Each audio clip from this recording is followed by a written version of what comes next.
Hello and welcome to Sean White's Solar and Energy Storage Podcast. Today our special guest is Heather Newport, and Heather is the Director of Community Relations at Aileron, and I think she must be Director of Community Relations of a part of an airplane wing. Is that correct, Heather? Or maybe you could set me straight. Yes, Direct and Lift is Aileron, and so that ties in well with what we try to do with messaging and strategy for projects across the U.S. Okay, yeah. So, let's see. I did get a pilot's license one time, but it's been a while and I need to get a refresher. So the Aileron, it makes you tilt. And so you tilt to the left or you tilt to the right. Right, yes. Yeah. So anyway, I think that's probably a good name for your organization because also it puts you in the front of the alphabet with an A+. That is correct. Mm-hmm. And really it is about directing and, elevating, right, the messaging and education in communities. I do not have my pilot's license, so I'm just going to continue with communications and engagement because I would rather not be in the pilot's seat of an airplane. Oh, why not? It's kind of fun, except for the landing part. Just don't do any landing. You're right. Yeah, and so I know it tilts you, and then you have some rudder to kind of, point your nose in a different direction too. So anyway, let's talk a little bit about what Aileron does and what you do at Aileron. Yeah, sure. So Aileron is a community engagement and public affairs agency based out of Chicago. I am here in Detroit.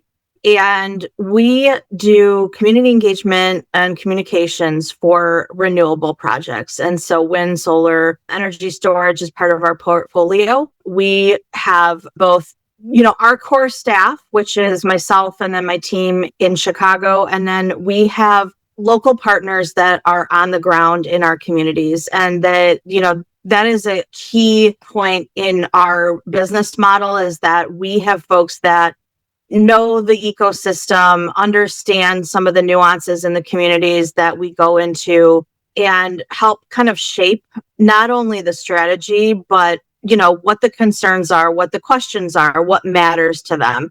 And that's really important for these high stakes, projects to have someone local and understand, what's going on in the communities beyond just our project.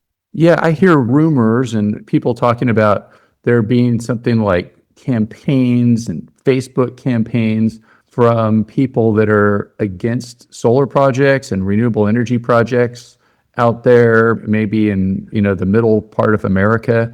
Do you run into that? Oh, absolutely. And so what should we do about that with those crazy Facebook people? How do we get rid of them? So I don't think that we'll ever get rid of them. And I think that's actually okay. I think the biggest thing that we're facing right now is misinformation and disinformation. To back up, I think high stakes projects like this and data centers and others are getting people more involved in their communities. And I don't see that as a bad thing. I see that as residents trying to understand what's coming into their community. And I think that's actually a great thing. What they don't understand oftentimes is how the permitting and planning process works. And so one of the things that, we run into is, well, this project was swept under the rug and we didn't know about it. But, truly there was public meetings that no one attended. And so that's, part of it. But I also think that this, age in misinformation and disinformation, and it spreads very quickly. And opposition is always going to be the loudest. If you're neutral on a project, or even if you support a project, you're not always going to take the time to attend a planning commission and meeting and say that you support it. And it's pretty contentious. The opposition is very loud. They are mobilizing. And, oftentimes information, including disinformation, is being shared beyond borders. And so there's a lot of content that is false that is being used to fuel the opposition. Do you think that the opposition knows that their content's false and they just don't care and they just say it? Yeah, so that's a great point because I think there are some opposition that just don't, they just are against any development, whether it be something that's renewable, whether it be residential. They want, sometimes that lands within preserving agricultural land. Mm-hmm. The other thing with renewables, specifically battery energy storage, is fear, right? And so there's been meetings where I've been in a planning commission meeting, there's filled seats, there's crossed arms, there's a line of residents waiting to speak. One after another, they step up to the microphone. They have questions, but it's with fear. These will catch on fire. We'll need to evacuate. They're putting this next to our homes. We don't need it. Why here? But some of the comments, and this is something we all really need to pay attention to, is we don't trust you. It's not that we don't trust the project, not that we don't trust the technology, not even that we don't trust the facts. It's they don't trust developers that are coming into their communities. And that could be that they've had previous experience with development. It could be that, they know that they are not from their township and they don't, think that they care. And we need projects like this, specifically battery energy storage, but they're being delayed and denied, not because technology doesn't work, but because people don't believe in it and they're fearful of it. Do you think it has to do with the polarization of politics too? And some people would just rather have a coal plant or a natural gas plant because the green industry is more affiliated with the other side of the political spectrum? Yeah. Sometimes. I think it's not sometimes a one size fits all like opposition approach. I do think it really is, there are going to be the folks that don't agree with it because of the political landscape or where they kind of lean in their community. I do think, though, especially for battery energy storage, it is almost the fear of the unknown. And I also think that, their batteries and electrification has been happening, and you don't always see the articles and the headlines of the EVs and the electrified, things that we use in our daily life working normally. We see the headlines of them having incidents or fires.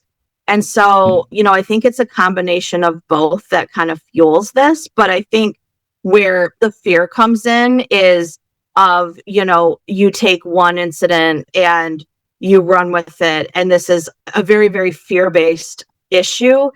And we've been really trying to solve it with a technical playbook, and that just doesn't work. Mm-hmm. Yeah, because it kind of seems like there's a lot of people out there that just get super polarized and they're like, well, God is on the side of coal. And so the devil must be on the side of, green energy or something like that, Yeah. Maybe we need to have a new kind of campaign where we talk more about all of the right-wing reasons to have renewable energy. It's like independence and, it's good for your bunker, all those kind of, we're not dependent on foreign oil and all the stuff that happens in the Middle East and all that kind of stuff. But some people are just closed-minded, I guess. Yeah. And I think it kind of also goes back to change, right? When we think about cell towers and the development of that, I mean, there was a very similar, concern. And so I definitely think you're right. Like some of these things are rooted in political, mindsets and, but I also think that we are in a place of change for our grid and energy infrastructure. And it's the unknown, right? And so I think that's a lot of the fear. I also think fear lives in people's experiences. And so, that might be a community that has felt overlooked by a project before, a resident that doesn't recognize someone at the podium, a fire chief that hasn't brought in early. So, all of these projects have some sort of nuance of concern, but energy storage is we always hear the issue about fire safety. And really, misinformation and opposition spread quickly and upfront more than support does. And so getting in early to educate is key in community engagement. Mm-hmm. We interrupt you for a very important announcement. Shaun White's Solar and Energy Storage Podcast has been brought to you by Shaun White's Solar and Energy Storage Podcast. That's right, Shaun White is sponsoring his own podcast, and he wants to remind you to go check out some of his classes. You can go to SolarSEAN, that's Solar, SEAN.com, and then click on the links to check out his classes. You can check out his heat spring classes, and you can also hire him to teach classes for you, like at your company, something like that. Now back to the show. So what do you think is a good way to get people to understand that fire safety is not a huge issue with energy storage. And are you mostly talking about like large scale energy storage too? Yeah, so utility scale energy storage is typically where the concern comes from. And, I think the first point is acknowledging that these questions and concerns are very valid. Like I said, there are going to be people that are opposed to it no matter what you say, don't listen to facts. And that's not just agnostic to, energy storage or renewables, that's to anything. When we see opposition and we see fear, these are really driven by like emotional language, visuals. So AI has allowed for people to create visuals of an energy storage facility on fire, but these are real and perceived risks. And I think the big thing is acknowledging that and being, transparent and authentic in your answers and listening. So it's rooted in listening. So, one community might be concerned about evacuation zones where another might be more concerned about visual or the sound. And so I think listening first, but kind of going back to that fire safety, which is what we always see, is engaging the fire chief and the fire department very early on. Many of the fire departments are increasingly more aware, more, experienced with batteries because of EVs and other electrification. And so they are pretty comfortable with these projects, but it's also specific to their community. So, understanding where the project may go in terms of site selection and bringing in a third party expert. And so with real language, and you don't want to discount the fears that, it's no different than a house fire, but explaining in simple terms of, yes, there is a risk, but here's how we mitigate, right? And it's not just a storage container put on a plot of land. These are purpose built, they are monitored, they are heavily regulated, but then also going into how they are regulated, how they are monitored, how they prevent incidents before they would even happen. Yeah, and I think it's important for people to know that with energy storage, especially, it's such a new technology that there was just a few kinks that needed to be worked out, and it was, more likely to catch on fire when it was the first one. And we don't put a whole bunch of batteries all together with the utility scale energy storage project. We put them into something that's container sized instead of something that's, gymnasium sized. And then if one container does have any kind of thermal runaway, then it will just be, just that container and nobody will go inside of it. And now even the technology is better with the containers too, that they're less likely to go into thermal runaway, which means one battery cell catches the next one on fire. Exactly. Yeah. I think the big thing that we hear, and there's big differences, but people still, they see the headline, they're concerned, rightfully so, about Moss Landing. And Moss Landing is just so different than how they're designed and built today. And so that's oftentimes a question we will be asked. And oftentimes, they're more comfortable after they hear the differences. But I think there's just more education needed about, energy storage, how it works, why it works. And as more of these projects become operational, sharing those impact stories of how they've helped, we know that they've helped Texas, but as more become operational across the Midwest and other states, the communities are feeling more comfortable. And we've actually seen this too, where one community might be, approached by a developer and they know of a community about 20 minutes away that has energy storage project being built or operational, and they talk to each other, and that eases some fears. Yeah, you mentioned Moss Landing, and it's probably good to just point out to people that aren't familiar with it. It's over in Monterey Bay, California, and it was a large natural gas power plant. So there was this conversion that happened. There was this big room, and they put a whole bunch of batteries inside this big room. And it was an older battery technology that we don't use for stationary energy storage systems that much anymore. And it was NMC, lithium nickel manganese cobalt oxide.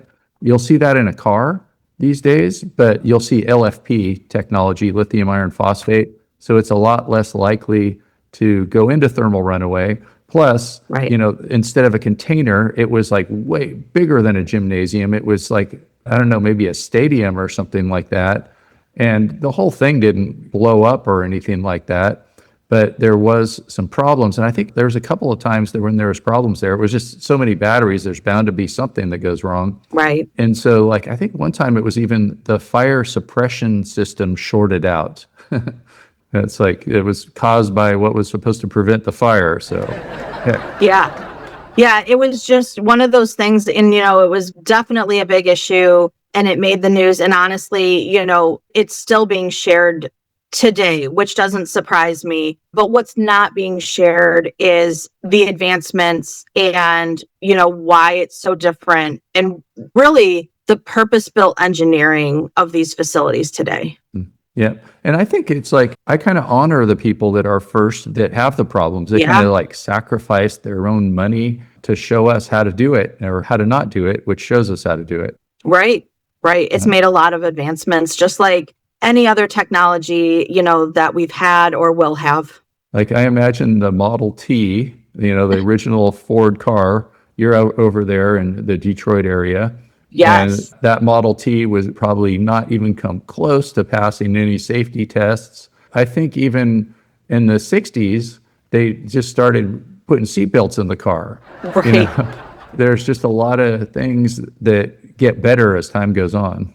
It does. Absolutely. So actually early on in my career, I worked at the GM General Motors Heritage Center, which was basically a collection of cars from, very, very early on to futuristic. And one in particular was almost a bus that they would take to the different world fairs to show the evolution and the advancements made in vehicle technologies. And so to see from the beginning to where, it's going, and this was like more than 10 years ago. So it's even come so far along after I left, but they were thinking about hydrogen, they were thinking about EV. So, all of that was represented. And I think about this too, of, how far it's come. It is new to some, but I actually like to use the term unfamiliar because it's not new, but it is unfamiliar to many. And I think that's where the fear comes in.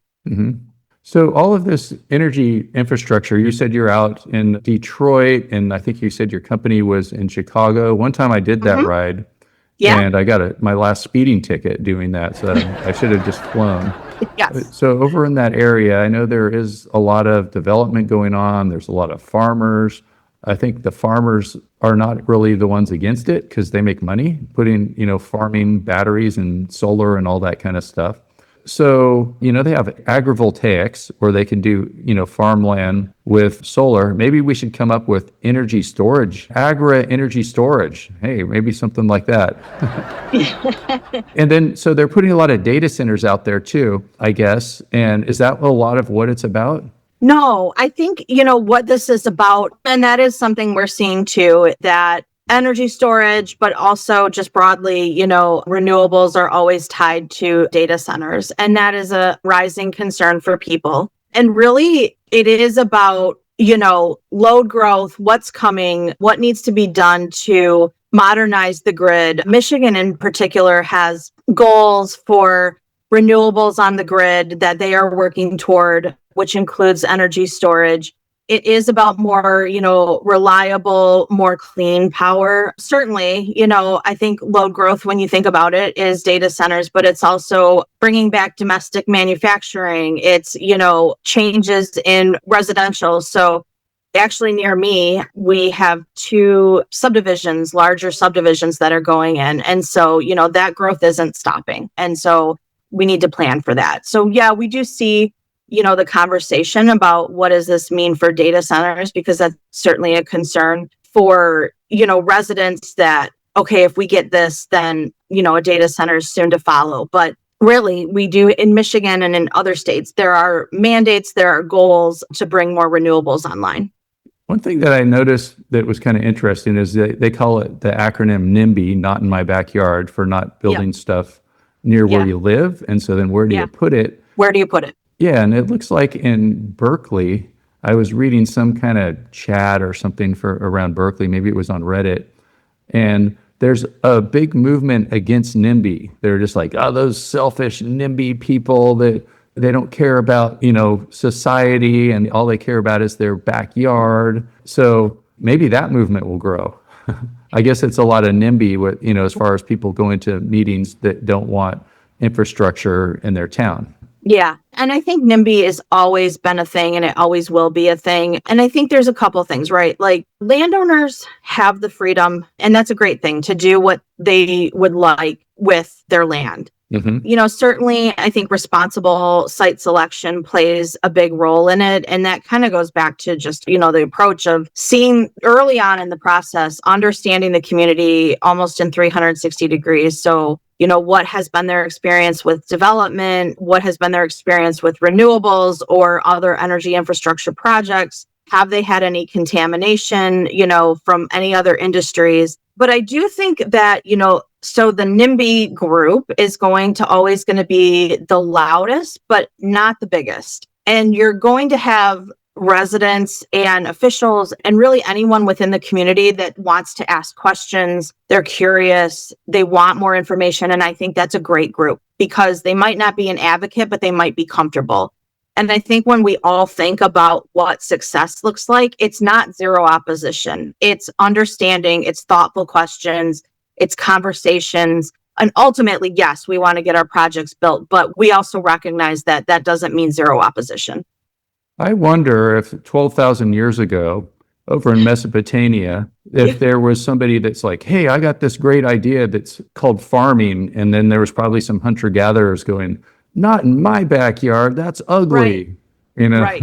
All these symmetrical rows and digging things up and losing soil, all that kind of stuff. So yeah. Well, I think it goes back to change is tough and it is scary for anyone, really. And I think, back to your comment about solar and grazing sheep, I mean, there are a lot of opportunities there, but I think when you also think about energy storage, the footprint is smaller. And while I don't think you can have, any livestock within those kind of borders of that, I mean, there's other things you could do with a parcel outside of, the fencing, right? You could bring back native plants. And I think the opportunity is working with communities to find ways to not only bring this project, but improve. And so, what do they need? Is it a walking trail? Because, the footprint is smaller and you have X amount of acres that, might be usable for something else? Is it, beautification in the downtown? And so I think that there's real opportunities here. And that's what I'm most excited about.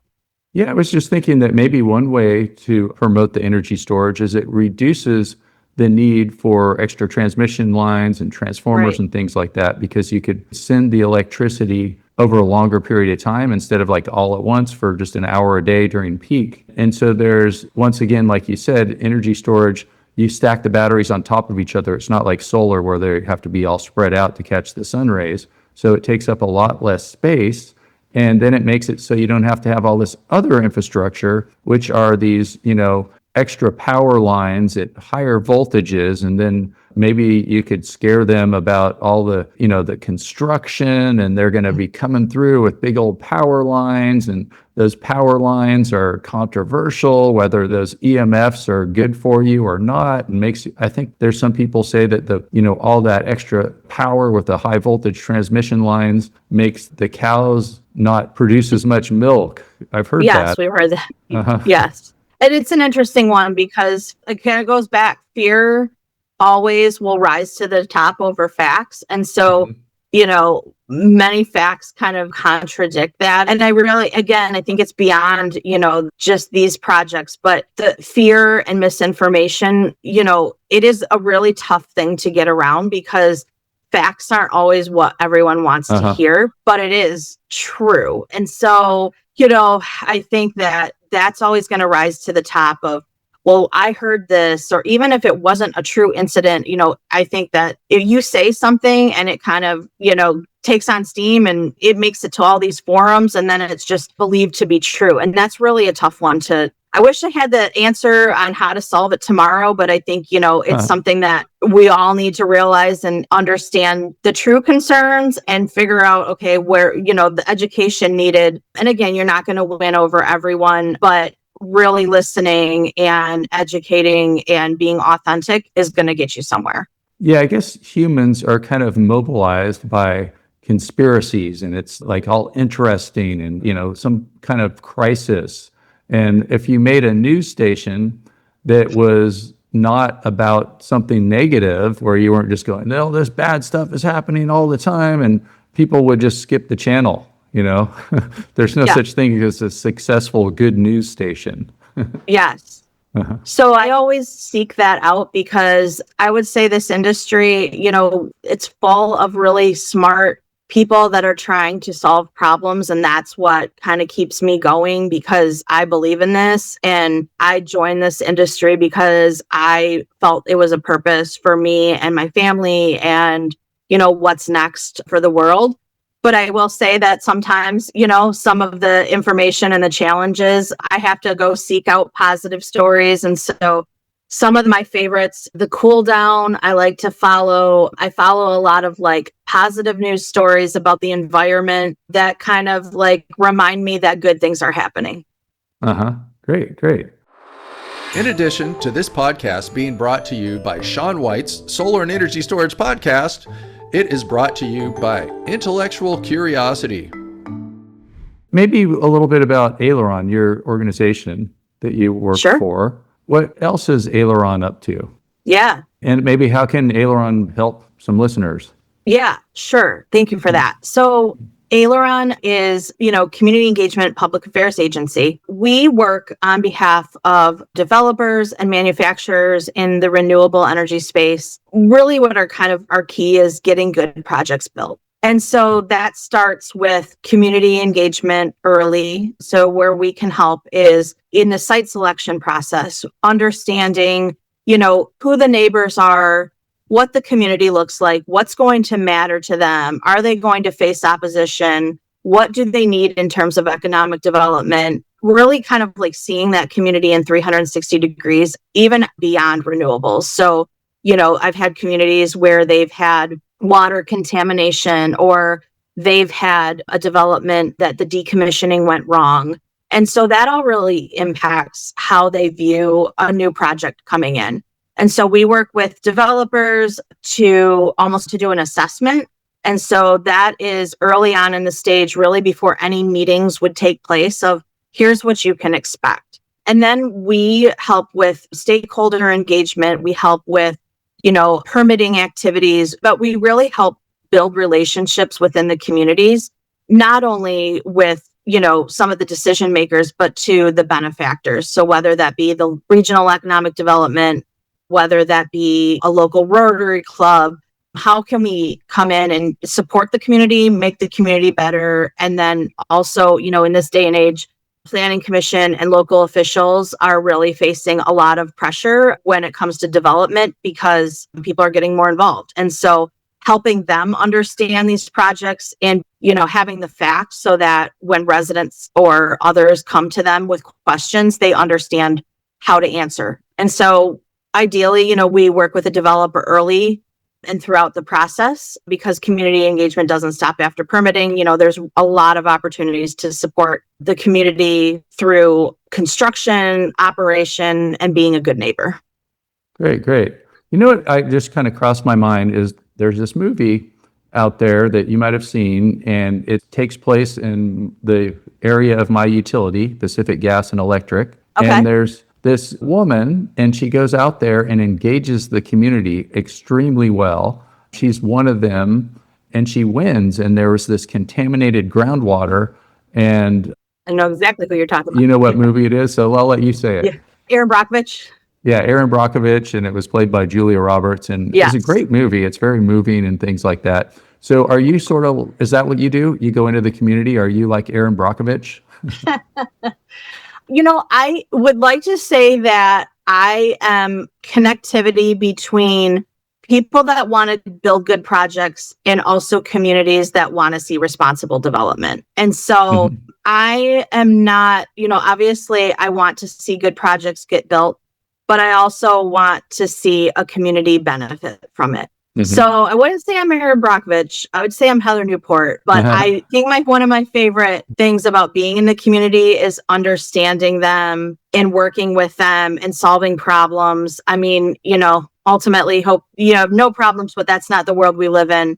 But the challenges that come with this are, solvable and collaborative. And I think that's my favorite part of this. And do you go into the community and get to know individuals by their first names and all that kind of stuff? So that's kind of cool. Yeah, I think relationship building is awesome. And I think, we know the planning commission by name. We know what the supervisor does. We know the kids. We know what they do. We get to know residents, the ones that are concerned, the ones that are in support. We know what they do.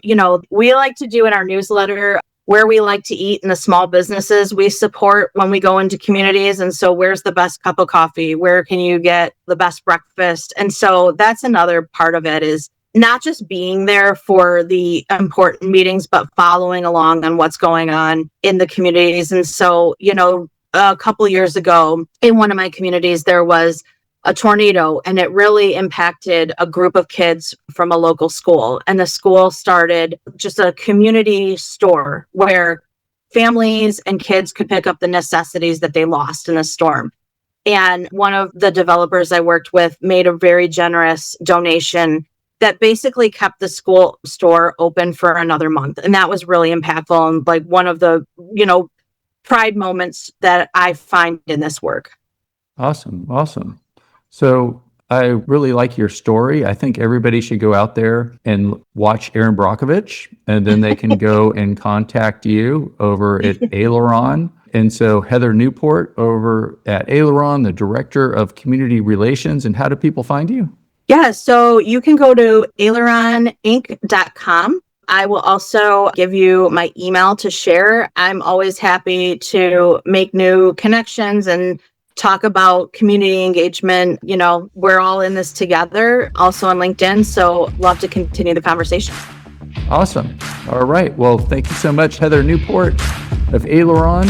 And thanks for listening to Shawn White's Solar and Energy Storage Podcast. To find out more, go to SolarSEAN.com. Woo!